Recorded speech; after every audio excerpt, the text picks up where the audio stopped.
This next act is called Clod Hopper, and it's done by, I can't say, or I'll get hit by the lady sitting beside me. So we'll just let Claude come out, and he'll take it from here.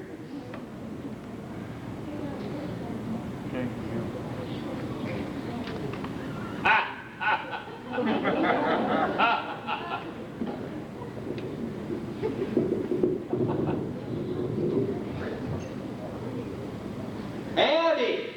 Howdy! They asked me to come out here and say a few words, and you know, about the only thing I know much about is myself. I was born at a very early age.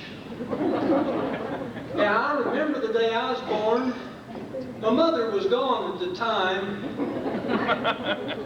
Yeah, I remember that day I just cried like a baby. Fact was, my folks were so poor, they couldn't afford kids, and the neighbors had me. Yeah, I was born in a log cabin that I helped my father build. Well, actually, I wasn't born in a log cabin, but we lived in one as soon as we could move inside. You know, when I was born, you probably didn't know this, but I was a triplet. Yeah, I was a triplet. Paul looked down at my mom and he said, you pick out the one you want, I'm going to drown them other two. You know, that was the day I learned how to swim. No, swimming wasn't so hard as getting out of that burlap bag. It was a real trick. Now, my folks trying to figure out a name for me, and my mom had the name John in her mind. She just wanted to name me John. Paul said, every Tom, Dick, and Harry's named John. So they named me Claude, and that's what I've been called ever since. You know, I was growing up there. Of course, my pa, he wanted me to be a farmer just kind of like he was. Ma had her heart set on me being a doctor. Well, they decided that they'd get this all figured out kind of scientifically like, and they had the nurse take a pitchfork and a medical book and put it right there beside my crib, and they figured that the one I grabbed first would kind of settle things.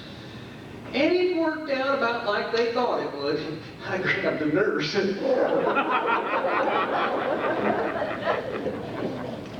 No, it didn't seem like it was any time at all when I was old enough to start to school. And I remember my first day of school. Paul got me up about a half hour early so I'd have plenty of time to shave. Yeah, I was a little different than other 6-year-olds. I was 14 at the time. We were so poor, the folks couldn't afford to buy me new shoes, so they just painted my feet black and laced up my toes.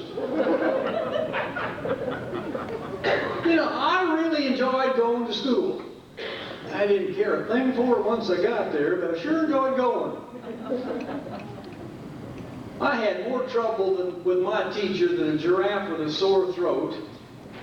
She was so fat that every time she walked down the aisle, she erased all the blackboards. I got real high marks in school, though. Teacher kept hitting me over the head with a ruler. Yeah, I got 100 on the exams. I think I got 25 in arithmetic and 25 in English. Anyway, I think it added up to about 100. Yeah, I was in the first grade so long, all the kids got to thinking I was the teacher. But if I do say so myself, I was pretty smart. Matter of fact, I heard the teacher telling somebody it was impossible to teach me anything. It was long about there somewhere that I became a Girl Scout. Yeah, I was always out scouting girls.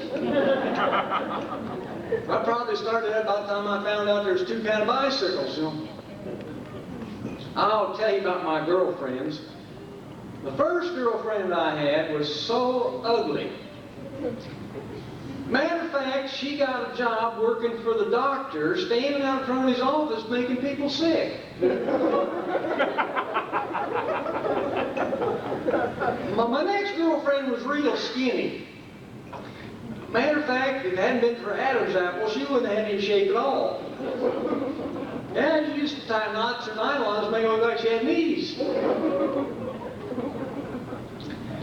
Well, it wasn't too long that I joined the Army.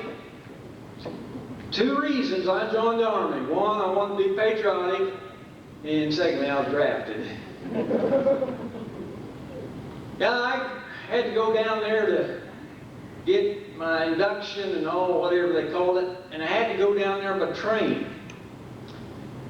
Well, I got on this train, and we just barely pulled out of the station there, and this great big old burly guy got up, and he pulled out a gun. He said, "My name's Jesse James. I'm going to rob this train. I'm going to take every man's money, and I'm going to kiss everyone on this train." And there's a guy sitting across from me. He jumped up, and he said, "You can have my money, but you ain't going to kiss my wife." And she grabbed a hold of him, pulled him up, and said, "Shut up. Let Jesse rob this train." Well, after he'd gone through it, he'd taken everybody's money and their jewelry and everything else, well, he got off and hadn't gone too far, and across the way was this feller and his daughter. And she had this great big shiny engagement ring on her finger. And he said, "Daughter, how in the world did you keep Jesse from taking your ring?" She says, "Simple. I just took it off and stuck it in my mouth." He said, "Oh, I wish your mother could have been here. We could have saved the luggage."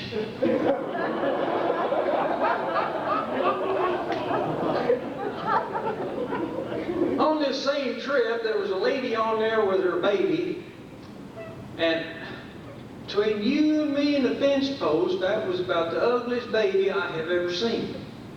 But I wasn't going to say nothing, but there was a lot of folks on that train that weren't so considerate. They were saying a lot of very mean things, and finally this lady just got sick of it, and she called the conductor over there, and she said, "The way these people on this train are acting," she said, "I'm going to sue this railroad for everything they've got." He said, "Now lady, I don't know what's been going on, but you just take it easy. You go down that dining car, and you just order anything on the menu, just on the railroad.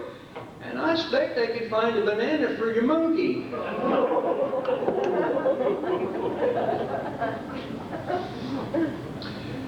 I was telling you about where I was born back there in the country, and of course, we had a fella in the neighborhood that built a real fancy home. And I was over there one day, and he was showing me through it. And he took me in this one room, and he said, "This here's the bedroom." Now, any fool could have told that was a bedroom, because there's a great big old bed over in the corner.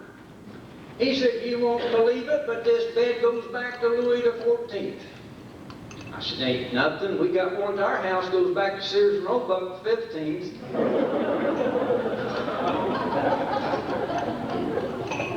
He had to go take care of something. He just said, just show your own self through here." And I walked in this one room, and it just beat all I ever saw. There's a great big shiny horse tank over against one wall. And over on the other wall, they had some kind of a basin hanging on the wall, and this was, I guess, to wash your hands in, but didn't seem to work too good because it had a hole in the bottom of it, but I figured you could stick a corn cob in it and that'd work pretty good. But the thing that did beat all was over on the other wall there, stood up about yay high, and I got to figuring on what that was. And I noticed it had 2 lids on it, but I figured that out because it plumb worn a hole through one of them. But I figured out what it was. It was to wash your feet. Yeah, you could wash one foot, and then you could pull this little lever, and it changed the water and give you fresh water for the other foot. I mentioned earlier that I was a Girl Scout, and of course it wasn't too long where I dated all these girls, and finally I found the right one, and we decided to get married. Wasn't too long, my wife told me we were expecting a little visitor. Boy, I was happier than a mosquito in a nudist camp. But it turned out it was her uncle from Peoria, who's a midget.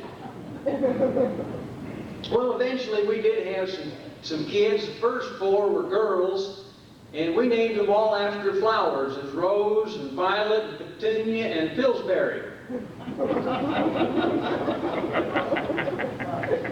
Then there was our little boy. We named him Chevrolet. By the time he came along, we were wanting a car instead of any more kids. But he wasn't too much trouble. We always kept him locked in the record player. It had an automatic changer.